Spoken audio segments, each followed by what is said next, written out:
those all for the family to be included. Yes, those.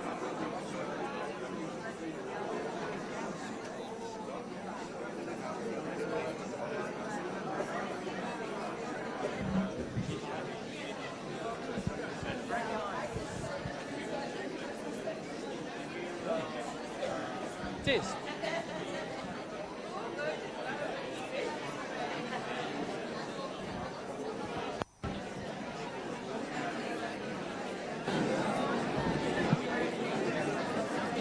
One, two, one, two.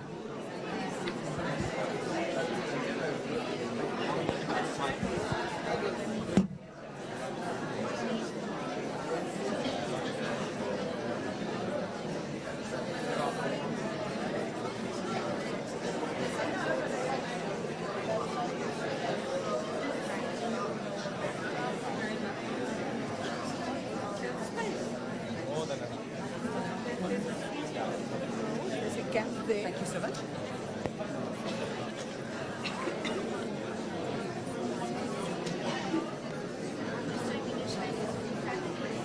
Yes, good question.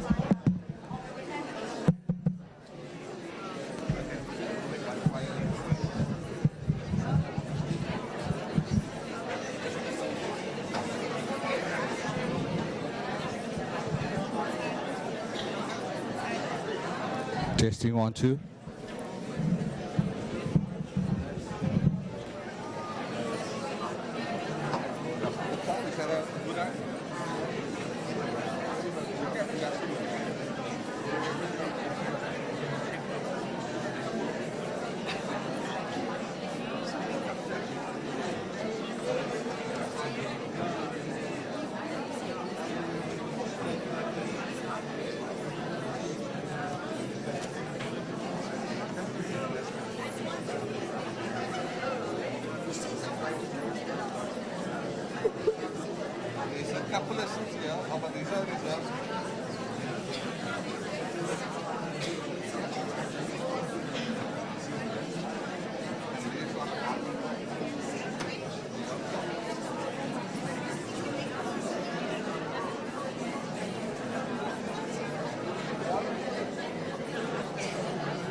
Good afternoon, everybody.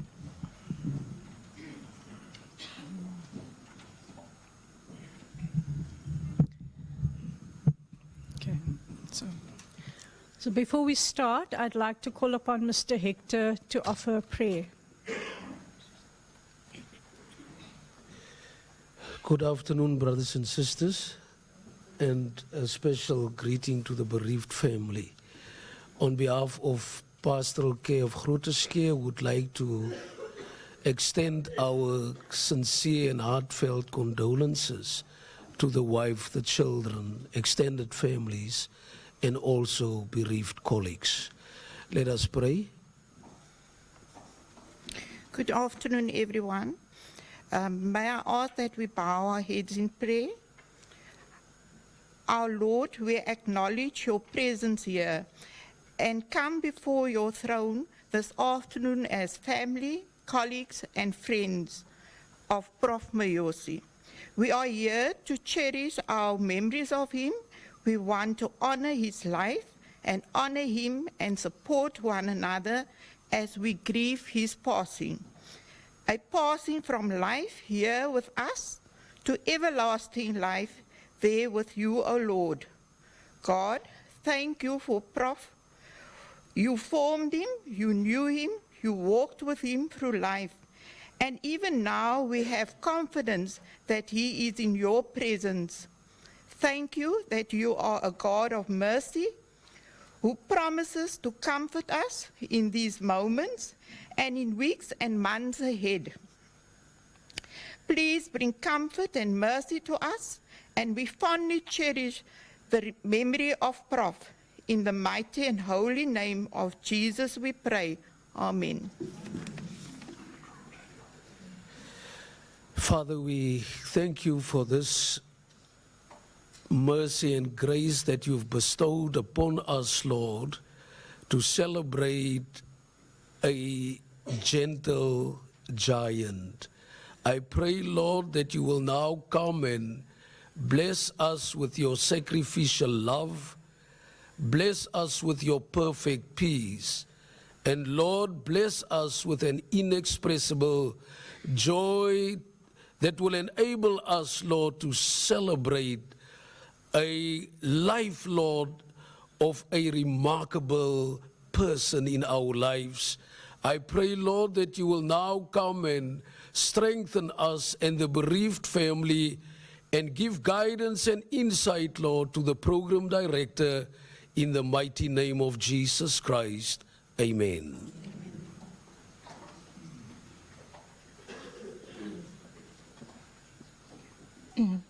Good afternoon, everybody. I want to extend my deepest sympathy, condolences to the Mayosi family, also to the Groote community, and also to friends and Prof. Mayosi. I am Sister Hay. I work in the cardiology department for a couple of years now. I am privileged and honored and fortunate to work in cardiology with great doctors that is shapers and breakers in of the cardiology in South Africa, Groote and the rest of Africa.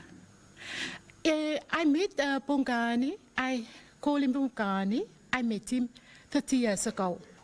I was a junior sister, second year in C27 ICU, and he was a intern there.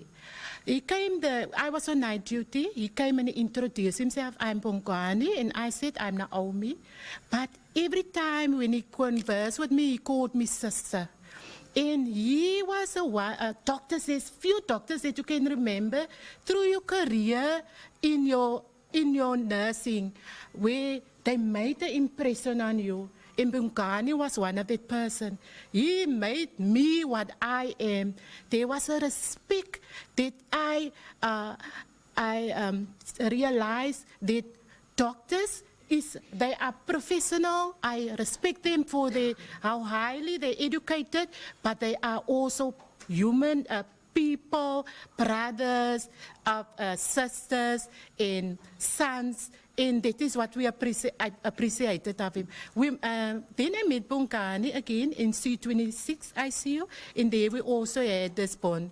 But in the end, I met him in the cath lab, and that is where we now found each other. Bongani was someone, all of us, he respected you, if it's now the cleaner, the senior people, he treated us all the same. And we learned to treat each other the same. In our department, everybody is on the same level. We are all just normal. And Bongani, he connected us to the rest of Africa with Mr. William saying, Naomi, we rub shoulders with doctors, it is pioneers, parting the way for us here in South Africa and connecting us with the rest of Africa. So we can say we got friends in Kenya, we got friends in Uganda, we got friends in Tanzania. And one of the sisters, he sent me a message, a WhatsApp message. He said, Naomi, you know, we are saving lives here. And that was Prof. Mayosi's aim. His vision was to save lives. People don't die anymore of complete heart block. They get peace in the rest of Africa. And I just want to say for me, it was a big loss. I couldn't, when the message, when someone sent me a WhatsApp, I was not aware. So Bongani, and I didn't read further, and then I read, and I realized. I was thinking about him about 3 weeks before I heard the message. And then I thought, I haven't seen Bongani in a while. And then I think, now I realize I won't be able to speak to him again. Bongani was gifted in, if he was thorough. I remember him as a registrar. If he present a patient, if a patient come in with a disease, the night could have been how busy. Tomorrow he will in detail in length, he will present the patient's history. And everybody was captivated in, we were just honored to know him. And but what I wanted to say is we lost a big person. I just want to say, Bongani, there is a time to be born, there is a time to love, and there is a time to die. And what I've taken away from him, he had a big heart and he had lots of love for everybody. Thank you.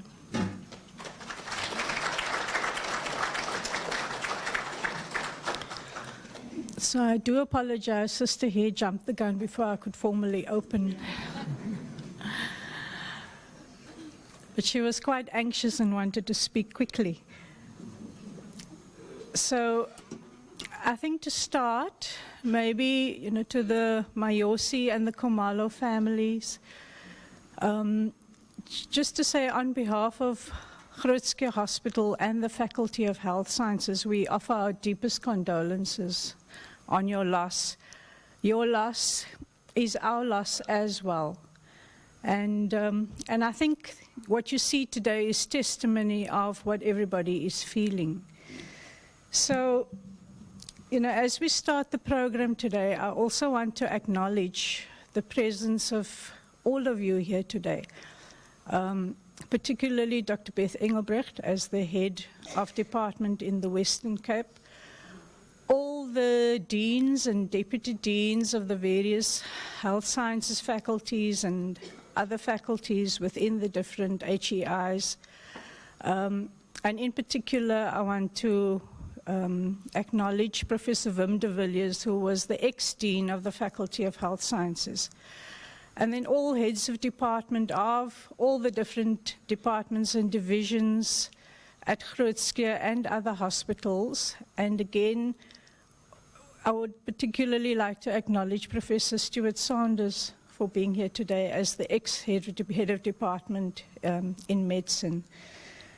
And then to all the staff, thank you for honoring Professor Mayosi and being here today.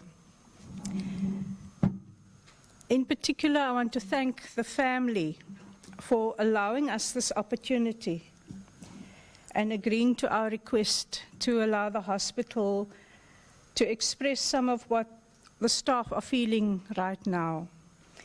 Professor Mayosi worked at Groote Hospital for 24 years.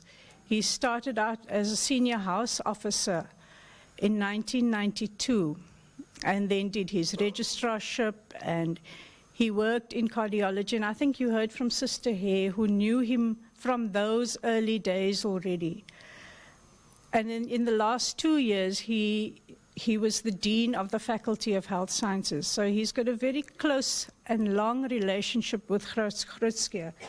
And in that time, he built many friendships and many acquaintances and relationships with doctors, with nurses, with students, with technicians, with porters, cleaners, amongst others. And the tragedy of Professor Mayosi's death has affected everyone, not just those who work closely with him, but I think, also for the staff who work closely with Professor Kumalo in dermatology and in the skin lab. So it was quite difficult to plan today's function, and many staff actually requested to speak today, but it wouldn't be possible. And the main thing is that we must learn from this experience and learn to look after ourselves and to look after one another. So a big part of the healing process is sharing our thoughts and our emotions. And I think you will hear a lot of that today.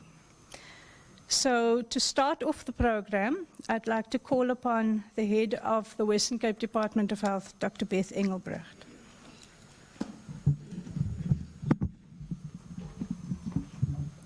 Is this high enough for you?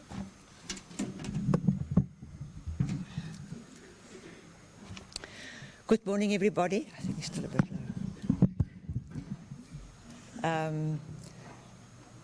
The family, the Mayosi family, Prof. de Villiers, the Stellenbosch University colleagues, UCT colleagues, all the students, all the staff members, the team members of Groote, the team members of the faculty. To remember is so important. And the roller coaster emotions that all of us had since the 27th of July has been with us and has changed our lives and our perspectives on so many things. And I would like to echo what Bafna said in thanking the family for allowing the university and the faculty and the department to also share and give our condolences and allow us the opportunity to take forward our learnings. Bongani's death, and I would like to add his funeral.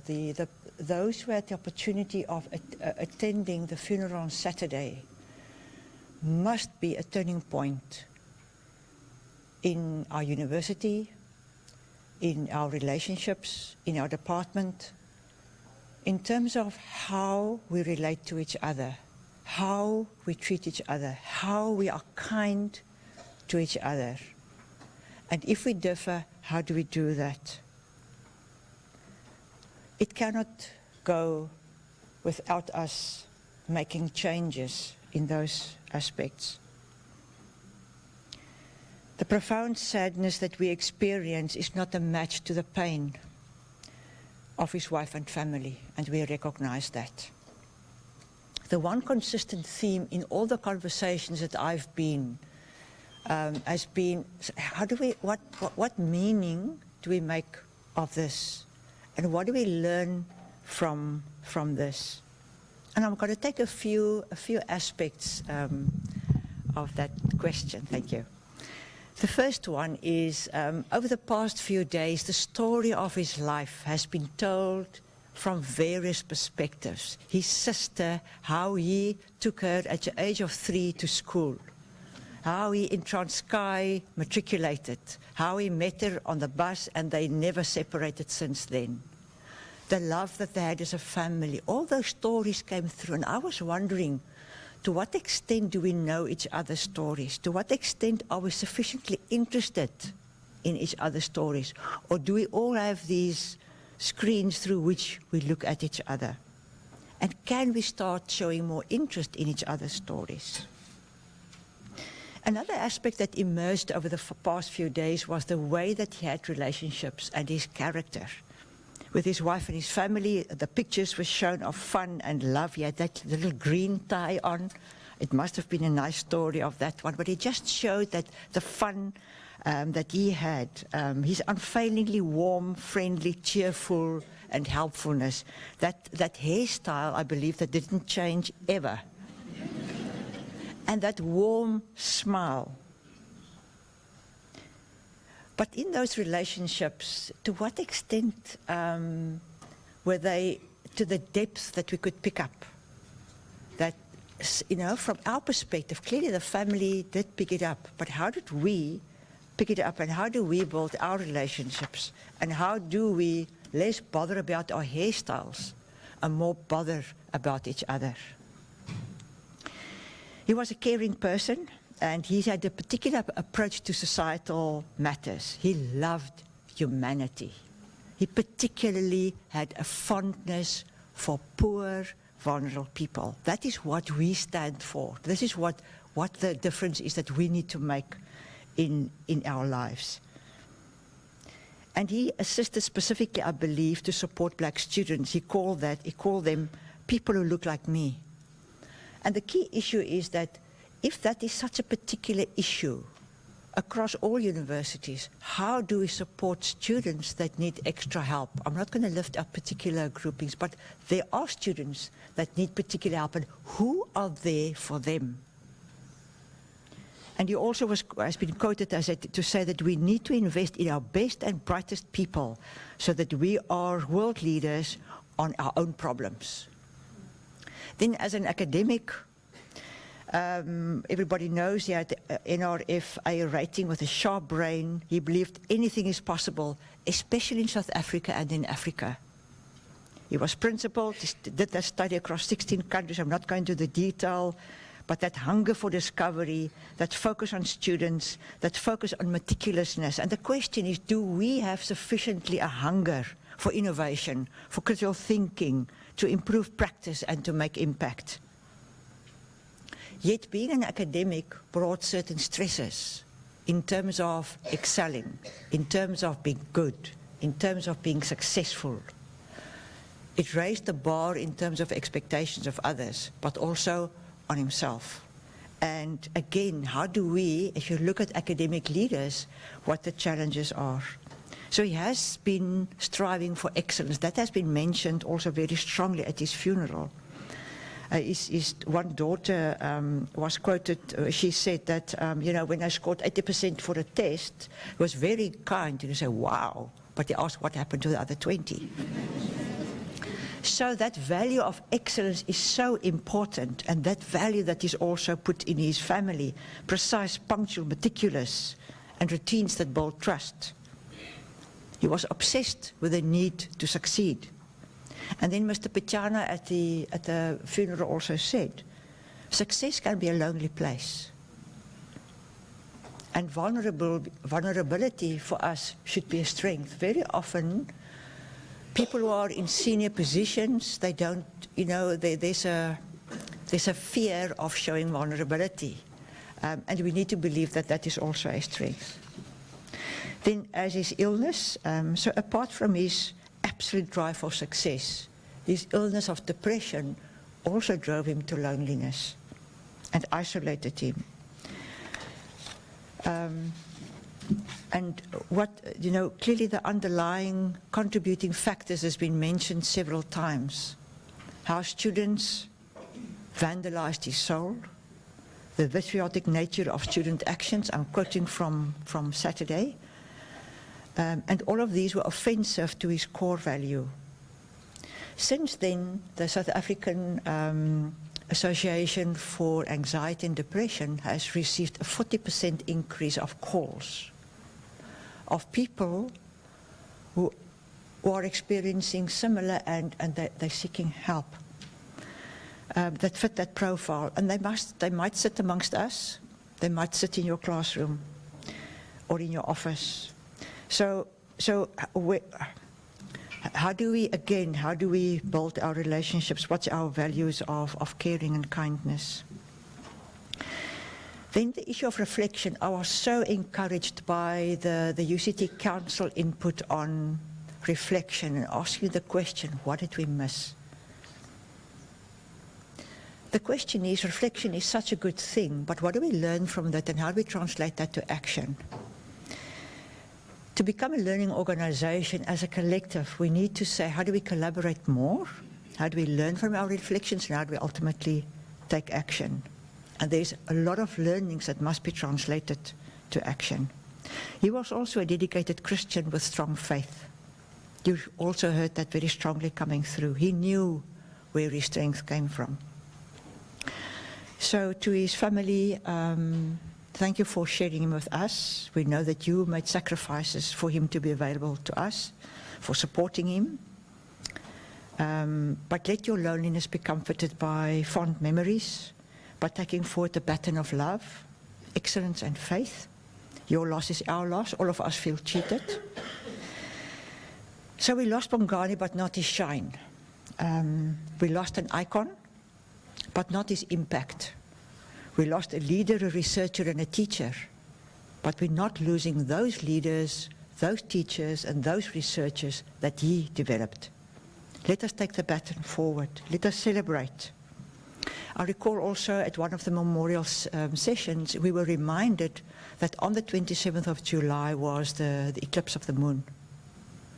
And Mars was at its brightest. And let the star and let the shine of Bongani be with us.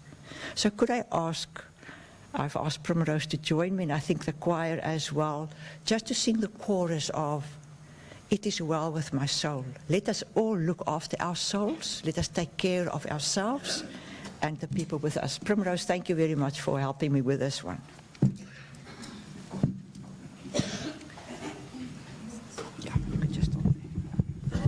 So everybody's going to join the chorus. Thank you very much.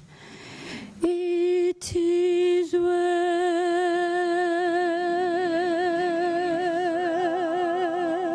with my soul.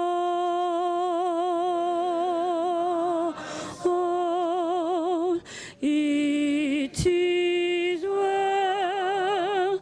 It is well with my soul. It is well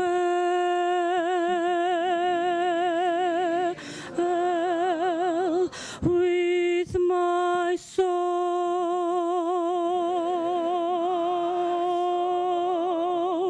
It is well. It is well with my soul.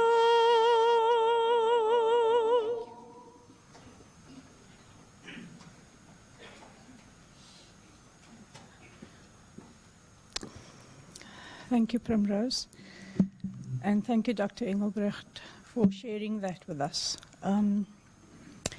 You know, when I thought about having a memorial service, I wanted it to be intimate and heartfelt for the Groote family, and most of the Faculty of Health Sciences live in our house anyway, so we're all one big family. And but you know, I think what we see today is the family. This is intimate for us. This is heartfelt for us. And as a family, we might think we know lots of things about our family members, but there are certain people who know absolutely all your secrets and everything about you. And there's 4 such people in the room today who at one time or the other were Prof. Mayosi's PAs. So I'd like to call upon Paul and Lorraine, Samantha and Nandi to please come forward. And Paul is going to say something on behalf of everybody.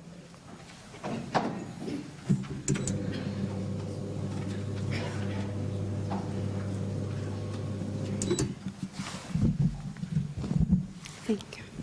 Good afternoon, everyone.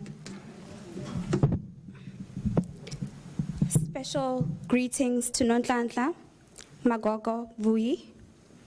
Condolences. We feel the same way. We cannot, however, not acknowledge that you feel more cheated than we do. I would like to speak about Bongani, the Dean. And my perspective is slightly undertoned for reasons of my own, because I want to honor his legacy in this way. The Bongani that I remember is the one that I saw on Thursday, 26 July in the afternoon. And I want to actually narrate the story, and I'm going to narrate it the way it was depicted in reality. So what had happened was, he had a meeting with someone. And in this meeting, he asked me for a cup of coffee, which I gladly did. As I approached him with a cup of coffee, he says to me, "Mpo, do you have biscuits in your cupboard? Do you have biscuits?" So I look at him and I said, "Are you hungry?" So he says, "Yes, I'm hungry." So I went into the kitchen, got a packet of biscuits, put some biscuits on a saucer, and I saw a loaf of bread, cut a thick slice of bread, and buttered the slice of bread from corner to corner.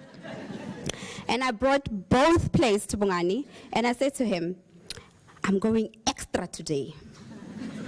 I'm going extra. I'm going to give you an array of foods." And he says, "So must I choose?" I said, "No, you can have both." So that's the Bongani that I like to remember. And that's the Bongani who has stayed in my heart. As a dean, Bongani has always been cheerful. And I said to my husband the other day, I do actually, and I believe that I'm speaking on behalf of the team as well, feel slightly cheated to have experienced the Bongani who was suffering from depression. However, still feel that we got to experience the best of Bongani. As a person, Bongani was highly considerate, respectful. He looked at you in the eye. Not a day has gone by that I left to go home that he did not say thank you. I made it a habit to walk into his office, and when I talk about walking into his office, I'm talking about barging into his office. I would barge into the office and just salute him. "I will see you tomorrow." As I do that, he would hang up his call or put it on hold and acknowledge me.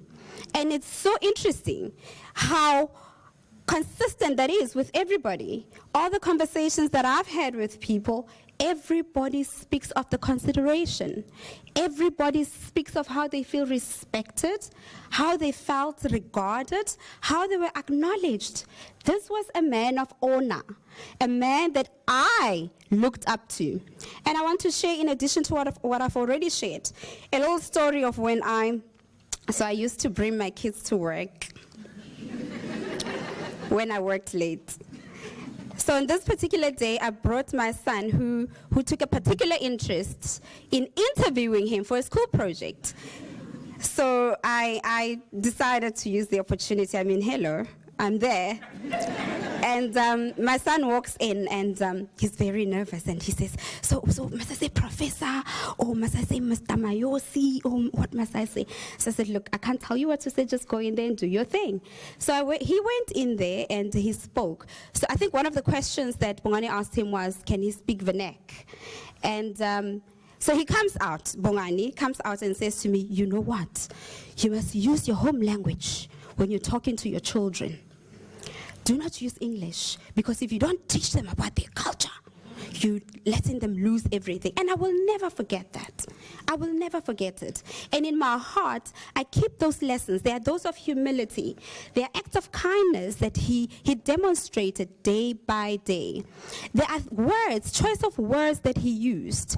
In one particular instance, when I was preparing for the DMC meeting, and I brought to him my terms of not my terms of Reno's terms of reference that had track changes, and I bravely presented them to the team, to the dean, to be forwarded to the team for approval.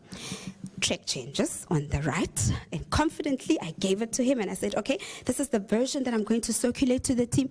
Are you happy? Now that speaks of excellence. So I'm now on my third point about lessons that I've learned from him. Excellence, excellence. He had a particular taking on excellence, which has left my heart full, because I copy those, and in my conduct each and every day, I strive for that. For him, it was habitual. I think he was in his habitat when he is excellent, when he excels in what he does, when he does everything to his utmost best. But that one particular incident left with me a sense that I needed to be more mindful, more particular in how I do things. So he said to me, I did think of this, by the way. Just clean up the documents and, just format it nicely. And I felt so embarrassed. I must confess. I felt so embarrassed, but I have ever felt challenged. I felt challenged more so because I knew he had better things to do. But the consideration, albeit saying that, he did not make me feel like less of a person. He did not make me feel like I was dumb. He still considered, I believe, my feelings. He considered that perhaps I was going to do it, but he gave me his input anyway, in a respectful manner. And one of the things that he always used to do is, as you walk into his office, and a lot of people have said this, he would be walking, he'd be walking, and as you walk in, he stops what he's doing, and he looks at you. So he acknowledges you in such a way that you feel like you're the best thing since sliced bread. And that has left my heart full. My heart is full. In the 2 years that Bongani has been my direct line manager, and I suppose I'm speaking on behalf of my colleagues as well, I have never at any point felt that I was not needed. While he was just excellent, he made you feel like you matter. So one particular day, Samantha, there's a lot of stories to narrate, but I'll stick to those that I've jotted down. One particular day, Samantha went to go call me in the restroom because the dean needed me urgently. And of course, I had to oblige. It makes you feel needed. It's affirming. It is affirming. So those are some of the things that I believe that Bongani took to heart. I believe that he didn't just do things. He was not haphazard in his conduct. And he asked, he was humble. He asked if he didn't know. He addressed you the way he wanted to be addressed. And one particular thing that stood out for me is if you had to compliment him, he shies away like there's no tomorrow, which I respected. So with those words, I'd like to say to everyone, I have been challenged. I have personally been challenged to, one, be a better person. And I reflected last night that one of the things that needs to happen is action. So from my side, one of the actions that I have committed to myself is to honor the Mayosi legacy, but not only doing things that he used to do because he was in his habitat, but to try and do even better. So as we see each other, as you do things in your work, to honor those values, to honor, those acts of kindness, and to just strive to be a better person. So I do hope that, this is just from a perspective as a line manager, because a lot has been said, but for me, these are the words, these are the things, these are the kind of actions that left my heart full. Thank you very much.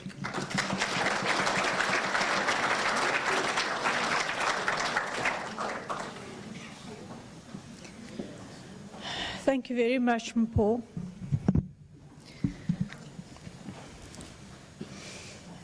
When I saw Mpho and Samantha last week, Monday,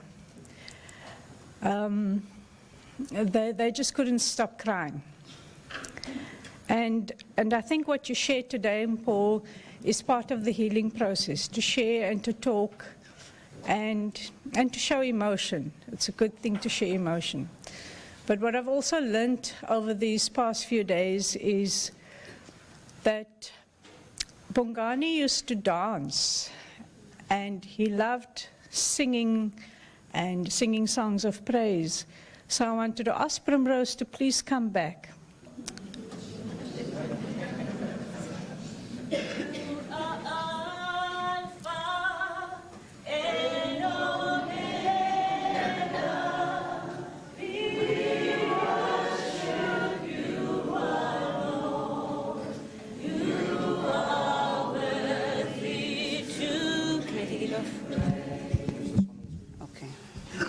you very much. Alpha and Omega, we worship you, my Lord. You are worthy to be praised. We give you all the glory. We worship you, my Lord. You are worthy to be praised. Thank you, Dr. Patel, and everybody in the room. I greet you. I'm going to sing this song, and unfortunately, I couldn't get a backtrack for it, but I said to myself, let me just pass the message without the accompaniment.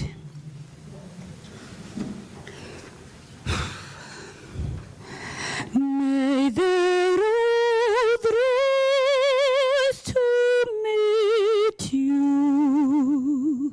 May the wind be always at your back. May the sun shine warm upon your face. The rain falls softly upon your fields. And until we meet again,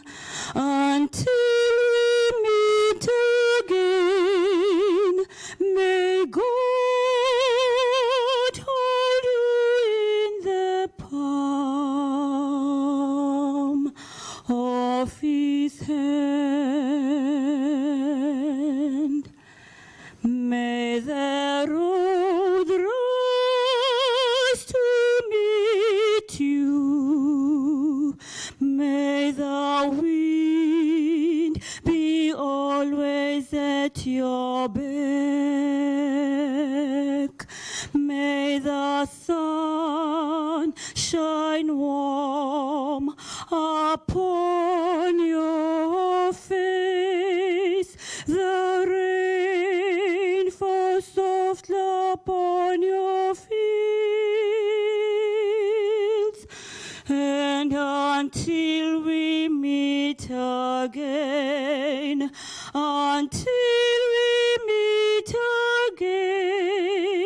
may God hold you in the palm of his hand. And until we meet again,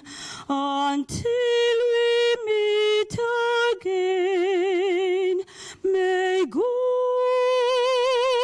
hold you in the palm of his hand.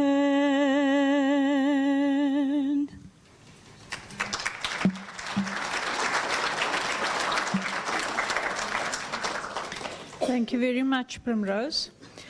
Now I want to ask Professor Volmik to come and say a few words on behalf of the... You'll have to remind me, Rina. On behalf of the South African Committee of Medical Deans and also the Health Deans Forum. Thank you.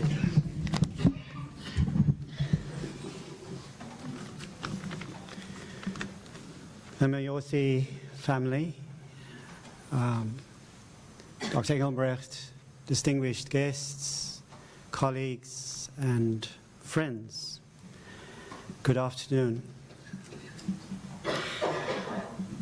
Since the tragic and untimely passing of Professor Bongani Mayosi on Friday, the 27th of July, there has been an outpouring of shock, grief, sorrow, guilt, and anger from many quarters. This has come from various people, family and friends, from colleagues, collaborators, and students, from patients, from research participants, and from those who might only have known Professor Mayosi by reputation.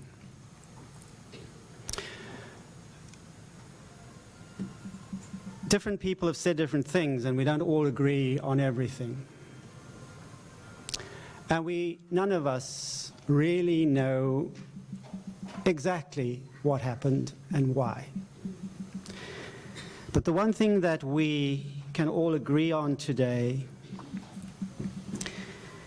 is that it will take us a very, very long time to recover from the loss of this great man.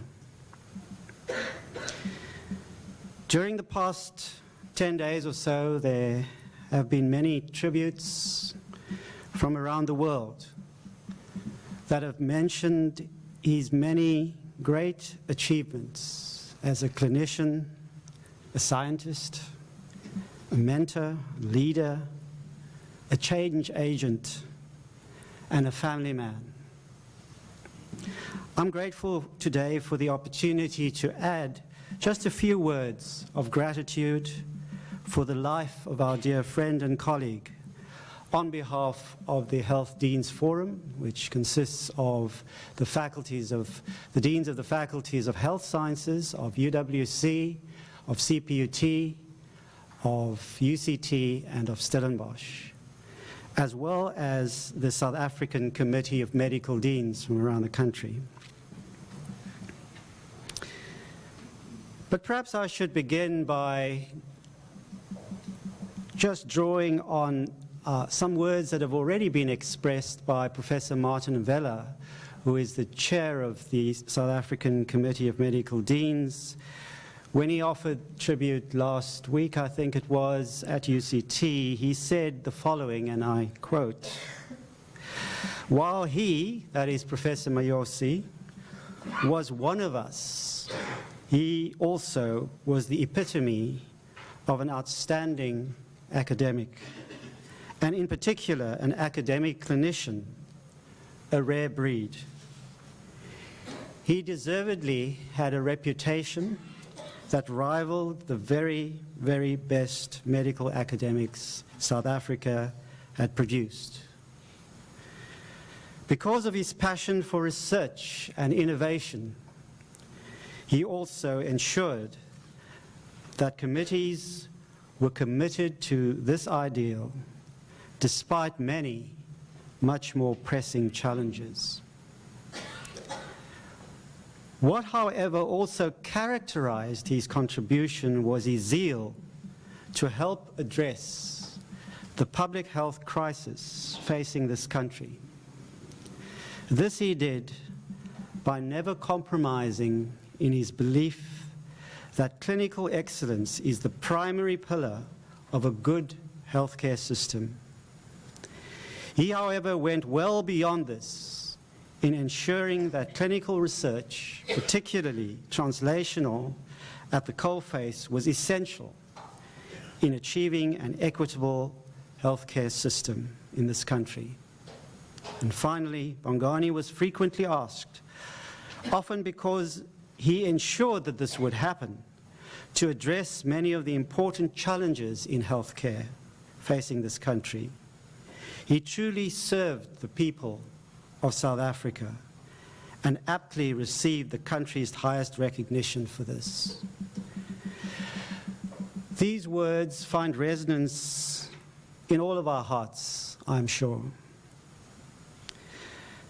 I would simply like to add a few words, a few reflections on how did we as deans experience Professor Mayosi among us? How did we see him?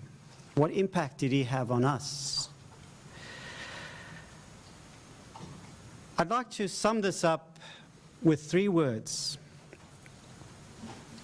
and they are inspiration, they are influence, and thirdly, persuasion. Let me touch on each of these very briefly. As a leader, as a fellow leader, he was certainly inspirational. Bongani constantly challenged us to think big. His vision for healthcare, and especially for health research, typically involved reaching for the stars. Nothing was too big for him. And he encouraged us to think in the same way. And this was backed up, not just by his words, but by his positive energy, by his contagious enthusiasm, and of course his winning smile. He was also a good listener who respected the views of his colleagues, and someone who always acknowledged the contributions of others. And when he needed help with any aspect of the dean's functions or roles, he was humble enough to reach out and ask. Such qualities are rare in leaders today, and we honor him for the inspiration that he provided through those attributes. Secondly, Professor Mayosi was influential. I think we all agree he had a charming personality, so he was quite irresistible in that way. But specifically, I think his power to influence stemmed from his ability to connect with people. He knew and practiced the power of Ubuntu in everything that he did. We've heard from the peers. We know that also many others have said this. And we as deans also felt that as he dwelt among us and he interacted with us. What was truly remarkable also was his ability to leverage the networks, the many networks that he had, not only to advance his own interests, but also the interests of others. Many of us in this room today have benefited from that.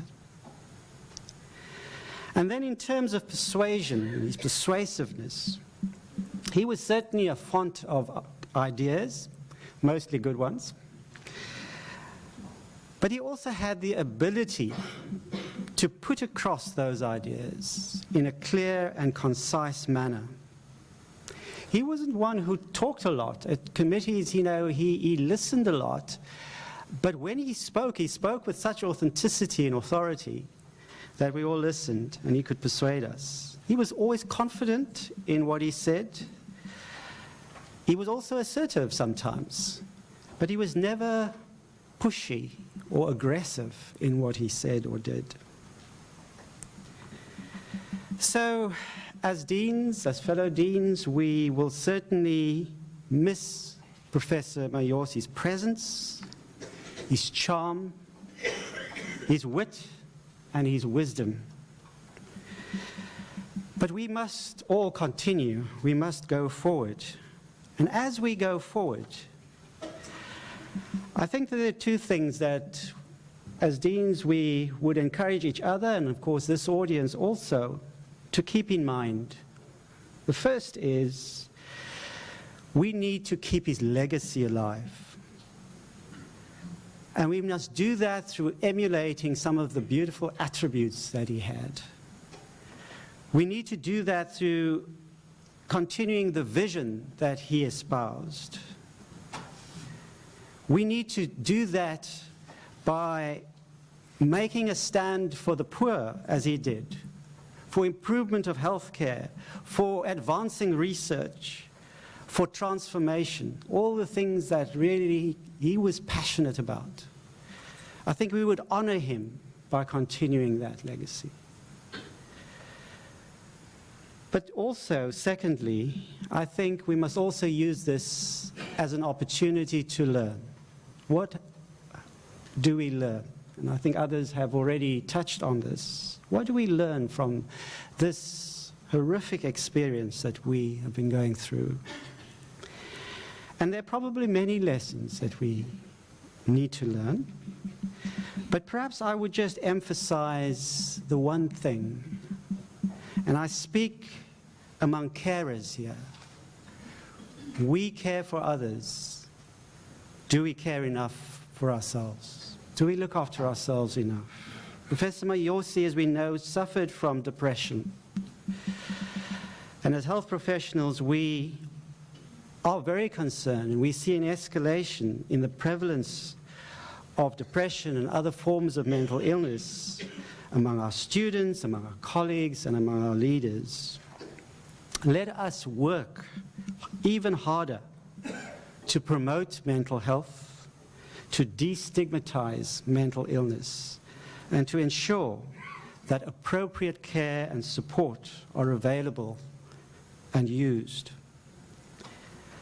I would like to close by once again just expressing on behalf of the Health Deans Forum, as well as the South African Committee of Medical Deans, our sincere condolences to Nonhlanhla, Nasipo, Vui, Gugu, Professor Mayosi's mother, and the rest of the family. Our condolences to you in your tragic loss, which we feel very deeply. Also to Groote Hospital and the UCT academic community, please know that we as deans feel your pain and we share your loss. We join you all today in saluting Professor Bongani Mayosi, our giant icon, role model, colleague, and dear friend. Thank you.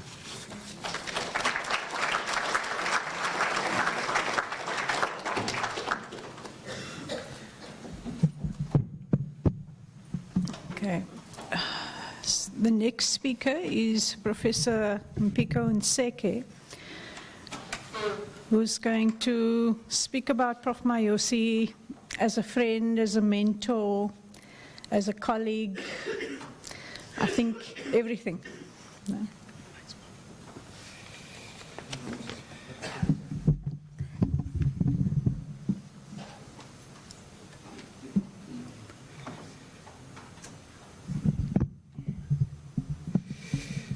Dear Nonhlanhla, Magogo, Vui, distinguished guests, Groote family. The first time I met Bongani, it was in 1995. I was an intern in the Rayner Ainsley firm in G12. I happened to be rounding on my patients. It was about 6 in the morning after an overnight call as we were preparing for the next morning's consultant ward round. Bongani was a registrar at the time, just about to finish his FCP, and was doing a study on hemoptysis with Jill Ainsley. He had come by to see one of their study patients, and I just happened to be looking after the patient. After checking on the patient, he quickly came by. He briefly introduced himself and let me know what he was doing. He left a few instructions, and then he left. Now, I've thought quite a lot about why it was that this very chance encounter remained in the memory banks all these many years. I suppose some of it was just the aura, or what my 10 and 13-year-olds now call swagger. Or maybe it was the time of the morning. I mean, who on earth goes and sees their research patients at 6 in the morning?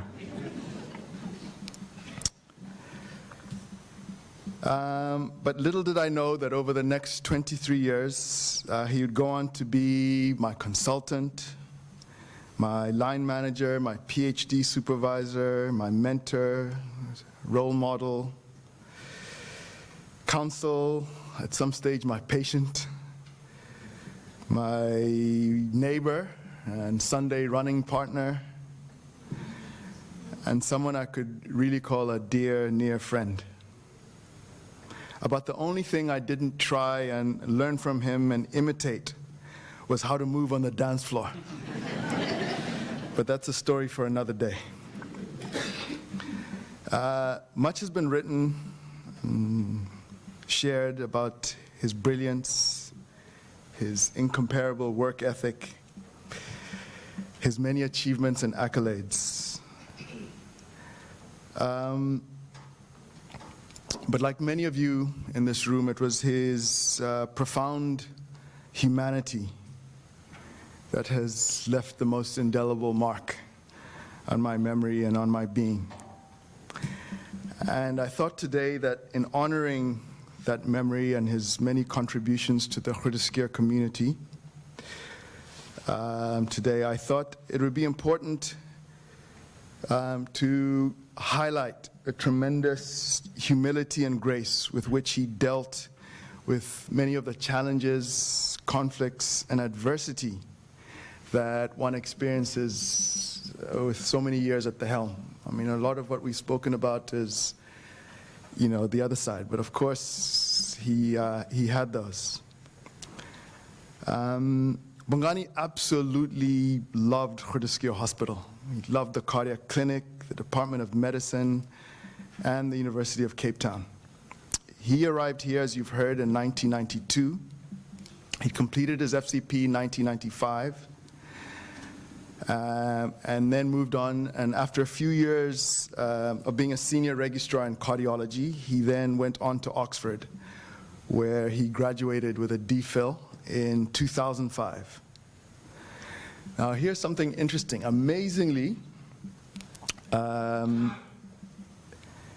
UCT or Groote Hospital were able to accommodate him when he came back with his fancy Oxford PhD. They, weren't able to accommodate him. But fortunately, Nikki Parayachi, who was the dean at the time, eventually managed to cobble up some coins and pennies and keep him going for a little bit. And Pat Comerford was able to mobilize some resources from the Cardiac Clinic Research Fund. That held sway until 2006, when he became head of Department of Medicine. Now, contrary to popular belief or popular narrative, actually Bongani's first years as head of medicine were actually incredibly hard. All right? In his many moments of reflection on the road he had traveled and reflecting about the many lessons that he had learned along the way, he often recalled and recounted the very hostile reception that he received when he was appointed head. Very many senior members of the department and the hospital made it very clear to him, both in writing and in person, that he was neither welcome nor wanted. They let him know in no uncertain terms that he didn't deserve to take the job and that he didn't have the tools to make it. As Lorraine Wakefield recently testified, people were downright nasty and rude to him. And what was his response? Such was the self-belief and steely resilience, the tenacity of the man, that most of the time he didn't dignify any of this with a response. And when he did, he usually very politely thanked them for their opinion. Instead of getting caught up in the heat and the hate, he was able to focus on what he saw as the abundant potential and the mountain of opportunities which were now his to cultivate. He just did what he always did best. He rolled up his sleeves, put his shoulders behind the wheel, and drove us to achievement. Groote was to him a gold mine, and the ideal place to set up base camp in order to launch his mission to transform the South African and African cardiovascular research landscape, to teach, to train, and to develop young people, and of course, to look after and care for as many patients. Never once did he act to use his newfound position of power for revenge or to compromise the work of many people who didn't want him. In fact, he always remained polite and positive, and was frequently the very first person to lend a hand when they needed it. And yes, on many occasions, they did need it. The rest, as they say, is history. Over the next 10 years, he built the biggest, brightest, the most productive department of medicine on the continent. For him, negative energy was wasted energy. Love and respect trumped hate and hostility. Not always, not sometimes, always. Mpiko, he would say, in life, you have to learn to make lemonade out of lemon, to turn poison into medicine. Those of you that know all his many Bonganisms, that was one of his favorite. This is not to say that Bongani was conflict averse, that he let people walk all over him, that he let them abuse him. Insult, innuendo, slander were the tactics of the weak, of people bereft and deprived of ideas. He actually felt sorry for them. And he frequently would say to Lorraine, we need to forgive these people. We need to be kind to them.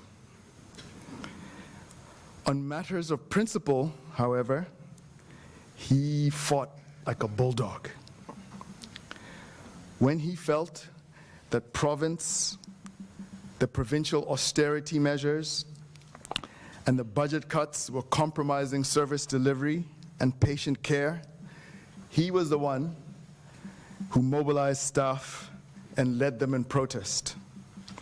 When maladministration, misappropriation of funds, allegations of corruption paralyzed the HPCSA and compromised how professional workforce functioned, his fact-finding report spared no one any blushes, pulled no punches. He laid bare in his report the facts that he found and held those that needed to accountable. Make no mistake, as a sister reminded us on Saturday at the funeral, he genuinely believed in the many issues of justice, fairness, and the deep problems related to the dominant institutional culture, which was central to the students' cause over the last few years. He believed so much in these issues that he actually led a protest to Bremner, as the tale has been told.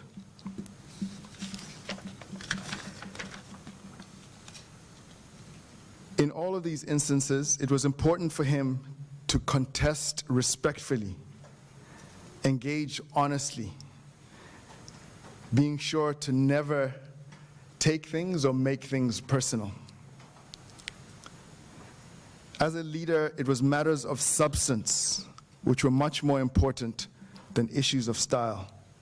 He subscribed to the idea, as we've heard from Jimmy, that leadership was about harnessing one's ability to influence people by being kind and compassionate, not exercising one's authority through fear and abusing rank. If you gave him your word, he was willing to trust. If he gave you his word, he would want to move mountains to deliver. On one occasion, international collaborators who were working on a research project with us were not happy with the standard of work of one of our team members, and they wanted him removed. They wanted Bongani to remove this team members. But he was someone Bongani had committed to helping through to train and to help complete his PhD. So not only did Bongani refuse to remove this person from the team. But what ended up happening was this person received scholarship money to go to this international collaborators and learn from them how to be excellent. And he's now got his PhD and is a well-respected expert in his own field. After failing the FCP on several occasions, and with a shattered self-confidence, again, somebody who he had pledged his support to, Bongani took time out for 3 whole months, once a week, to give this person personal tutelage, personal supervision, personal coaching. You can imagine this hugely busy schedule, but he'd given this person his word, and he delivered.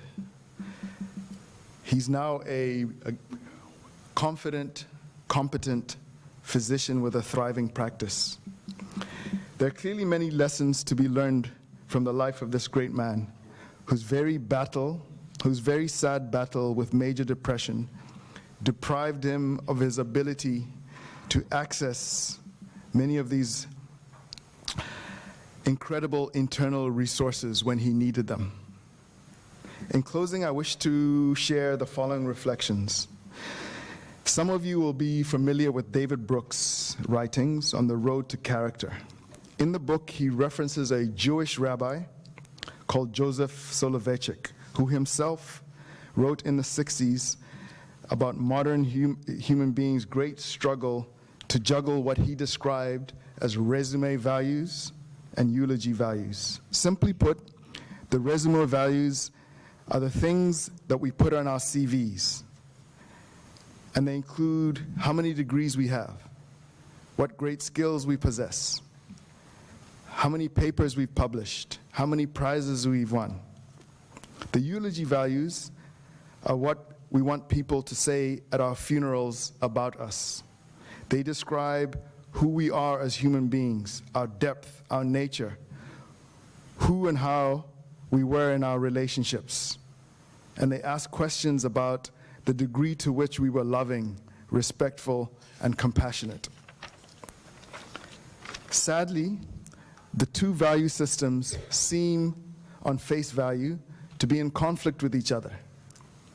The resume values are governed by the external, ambitious side of our nature, to conquer, to rule, to be the best, to be the richest, to be the prettiest, to live in the biggest house. This side of us savors accomplishment and success, often at all costs. Only once we are at the top, once we have achieved this so-called success, do we look back to survey the path of often hurt and harm, which we may have left behind in getting to our destination. The eulogy values, on the other hand, are governed by the humble side of nature, the side that strives to not only do good, but be good, to not only ask why we are here, but to seek to serve humanity. The legacy values work on a logic which says that we have to give to receive, that in order to get what you want, you have to conquer your selfish desires, and that in order to fulfill yourself, you need to forget yourself. Soloveitchik argued that most of the world see these values as in permanent conflict with each other, and that most of us cast aside our eulogy values early on in our career trajectories, early on in life, and live and work in accordance with our resume values, with some warped idea that hopefully somewhere along the line, sometime at a later stage, we can come back. So Soloveitchik believed that it was the nature of these resume values that often leave us in conflict with each other, render us selfish and self-centered, make us lose our kindness and our compassion, and make us forget how to love and respect one another. Some years ago, long before Bongani had passed away, when I first heard David Brooks speak on this topic, the first person that came to my mind was Bongani. it struck me that somehow he had cracked the code, as only he could. Bigger than any gene discovery that he had made, by just being himself, he had managed to show all of us that the two values need not be in conflict with each other. He had turned the logic on its head and showed us that kindness and compassion are the perfect bedfellows to success and achievement. Now, the challenge for us is to not only learn the incredible lessons that he's left behind, but to actually live them. I would like to end by saying to Nonhlanhla and the Mayosi family, thank you so much for sharing him with us. To Bongani's mother, thank you so much for giving birth to such an amazing person, such an amazing teacher, such an amazing imparter of wisdom, such an amazing human being. May you all gain strength and knowledge that he has left Groote, UCT, and all the world an incredibly better place. Thank you.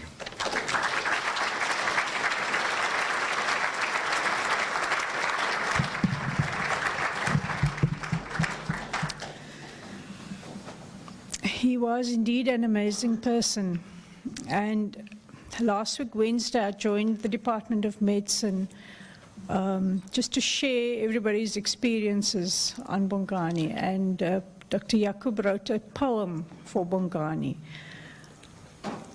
I don't know, can we ask Dr. Jacob just to read it out quickly, please?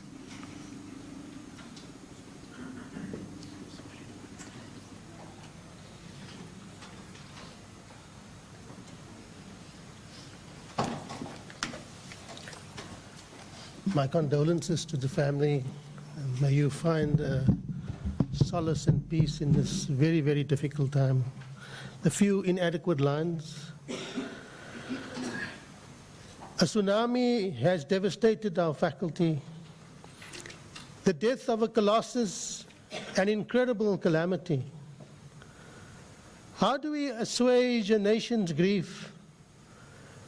Remembering his achievements may offer relief. A shining light in our faculty's days. Shakespeare would compare him to sunshine rays. His research took us to the stratosphere. Here, indeed, he was without peer. Whatever he touched, he turned into gold, accessible to student and staff, the young and old. The epitome of affability, he was a model of humanity. As a clinician, the various scream, he has now soared to the celestial realm. Seek for him not in the world's cemeteries. He resides in the hearts of the many with memories. This Mandela of medicine has stellar legacies. Thank you.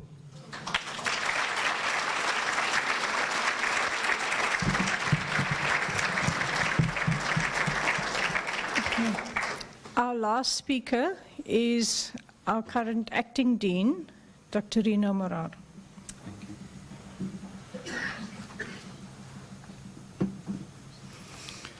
To Bongani's mum, Mama Mayosi, his wife, Nonhlanhla, his daughter, Sivile, and the Kumalo and Mayosi families, my prayers and our prayers are with you always. Good afternoon. I'm Rino Morar, Acting Dean of the Faculty of Health Sciences here at UCT. I welcome you all here on behalf of the faculty and Groote Hospital, partnering with the South African Committee of Medical Deans and the Western Cape Health Deans Forum. Let me start by saying, because I've heard this so often, that all protocols are observed, as I seem to be following a lot of protocols these days, including, this is the only third speech that I have written fully in my entire career, all in the spirit of celebrating the life of Bongani, which, for those who know me, would know that I mostly do not write speeches, so this is a bit unusual for me.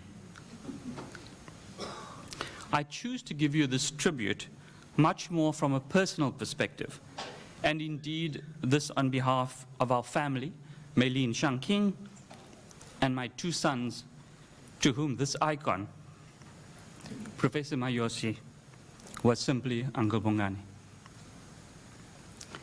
I first met Bongani in 1984, in 2nd year when I joined their class cohort at UNB, the University of Natal Black Section. This Black Section label is sometimes just dropped off in the history books. It must be recorded as such because it is correctly so. So many of you MBCHB graduates here today share that part of my history. My association and subsequent friendship with Bongani spans a period of 34 years, starting from our early student days in Alan Taylor residence in Wentworth, Durban, where I met Nonhlanhla, Professor Kumalo, his wife, and Bongani through the Student Christian Fellowship, known as SCF at the time.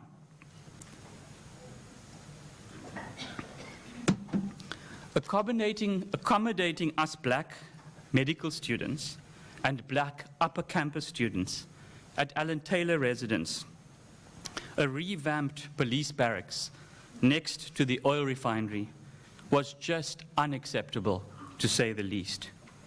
Notwithstanding the poor accommodation provided to us by the University of Natal at the time, we had a very vibrant community of black students where political debates and goombas, known as partying Alan Taylor style, were equally welcome.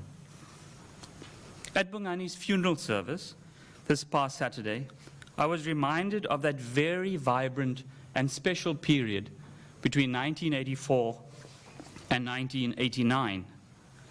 I was also reminded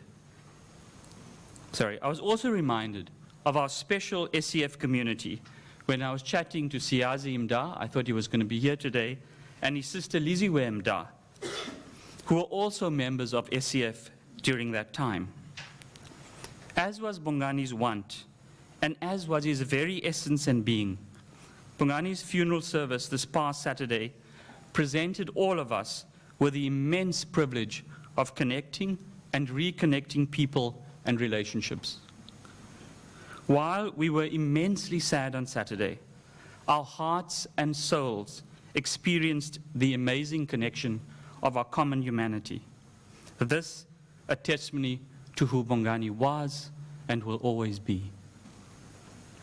Bongani Mayosi was, in my opinion, one of the brightest minds ever to come out of UNB Medical School. Just how bright, I'll tell you in a moment. When I met Bongani, I knew then already he was destined for greatness as a researcher. How so? Bongani was part of 2 cohorts of MBCHB classes. He started the MBCHB program in 1983, hence me meeting him in 2nd year in 1984. However, Bongani chose at the time, at that tender age of 17, either a teenager or adolescent, depending on how you want to describe it, to go and register and do a BSc Med in 1985, a research degree. Now, what kind of medical student, our UNB medical student in the year 1985, amidst all the oppression and the socio-political chaos of the apartheid government state of emergency at the time, chooses to be politically active and chooses to go and do research all at the same time? And he chooses to study a very small foot bone called the navicular for a whole year, remembering that while he was researching and studying that small bone, I was still trying to figure out whether the bone was part of the hand bones or the foot bones. And how clever was Uncle Bongani? I told my son when we bumped into Bongani one day, well, I said to my son that for the same exam that Bongani Mayosi got 98%, your clever father got 38%.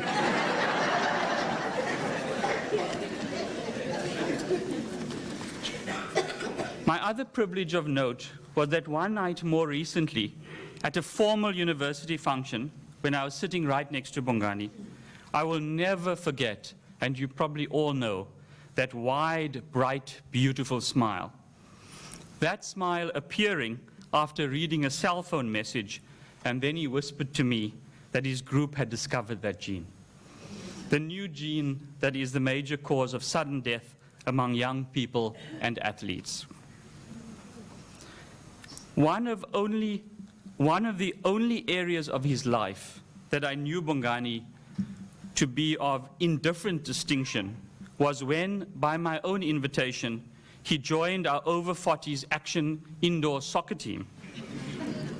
Bongani persevered for 2 matches, after which he gracefully exited, citing urgent research priorities as his explanation.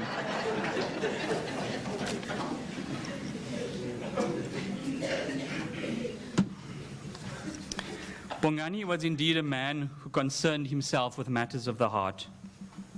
He poured his academic pursuits into matters of the physical heart. And as we know so well, not just any physical heart, but the hearts of those affected by living conditions of poverty and deprivation. Bongani also nurtured his own spiritual heart as a deeply committed Christian, who dedicated his final outstanding medical school results to his deep faith in God.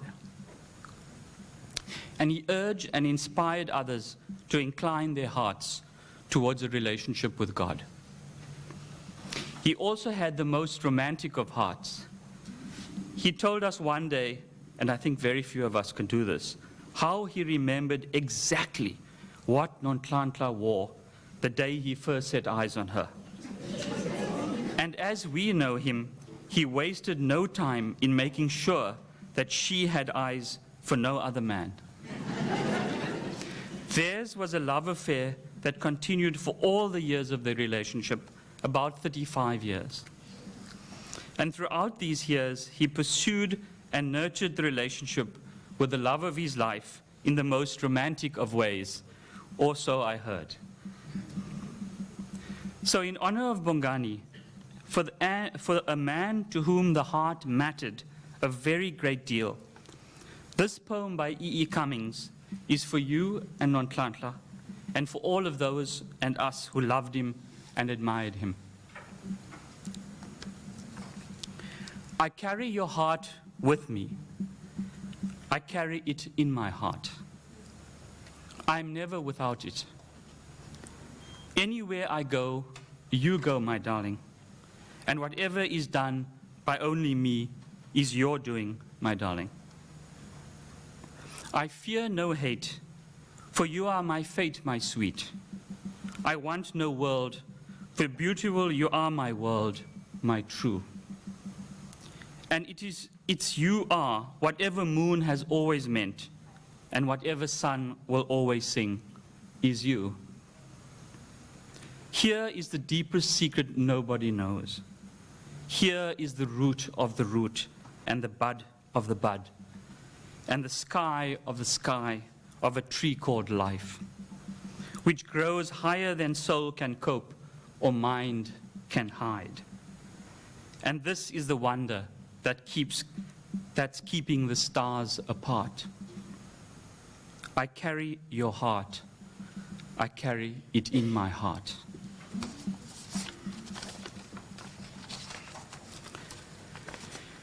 Bongani, my dear, dear friend, your passing away is a tragedy of major proportions. We must work together towards wholeness in our many fractured environments, in our faculty, in our university, and in our country. And as I've said before to you, let us all commit, and commit now, to create safe and inclusive spaces for deep reflection. I encourage personal and group reflection. And let us honor Bongani by approaching this with deep honesty, deep integrity, and great kindness. This is a challenge for me and for you, in the words of Elizabeth Kubler-Ross and John Kessler.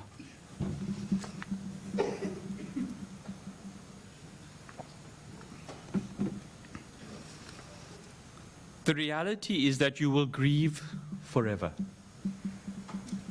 You will not get over the loss of a loved one. You will learn to live with it. You will heal and you will rebuild yourself around the loss you have suffered. You will be whole again, but you'll never be the same. Nor should you be the same. Nor should you want to be the same. In honor of Bongani, Hamba Gartle, thank you very much.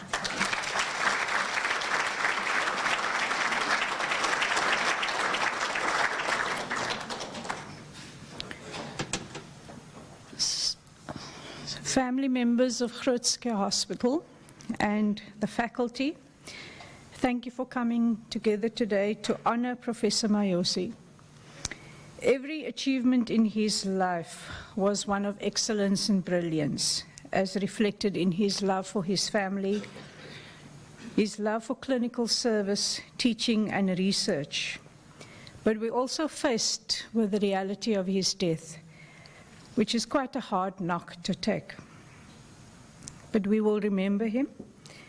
He lives forever in the corridors of Groote Hospital, and we will honor his legacy. Thank you, Mama Mayosi, Professor Kumalo, and the family for your presence here today. And please know that you have our ongoing support at this very difficult time. Thank you all. So just to also let you know that the faculty and the hospital have arranged some refreshments for you on the platform outside this lecture theatre and also downstairs. So please join us for some refreshments. Thank you.